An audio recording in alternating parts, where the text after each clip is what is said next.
Aksi Cepat Tanggap Aceh memberangkatkan 10 orang relawan dari Masyarakat Relawan Indonesia menuju Riau Senin 23 September 2019 siang di halaman kantor ICT Aceh.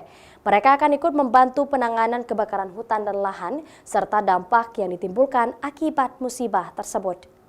10 orang relawan dari Masyarakat Relawan Indonesia yang dikirim aksi Cepat Tanggap Aceh tersebut untuk bergabung dengan relawan lainnya dari seluruh Indonesia membantu penanganan kebakaran hutan dan lahan, serta penanganan dampak yang ditimbulkan dari kebakaran tersebut.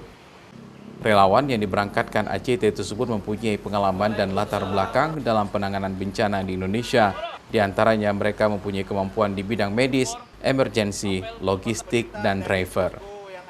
Alhamdulillah, ini ada 10 orang relawan dari mewakili seluruh Aceh, dari seluruh kabupaten, akan berangkat jam 12 ini menuju lewat darat Medan, kemudian Medan ke Duri. Insya Allah kawan-kawan ini di sana nanti akan ikut bergabung dengan relawan dari seluruh Indonesia untuk membantu saudara-saudara kita yang lagi ditimpa musibah, kebetulan ini di Provinsi Riau. Sementara itu, ke-10 relawan yang berasal dari berbagai kabupaten kota di Aceh tersebut akan menempuh perjalanan darat menuju Riau. Dan mereka merupakan gelombang pertama yang dikirim ACT ke Riau untuk membantu penanganan kebakaran hutan dan lahan serta dampak yang ditimbulkan dari kebakaran tersebut. Mustajab, Kompas TV, Banda Aceh.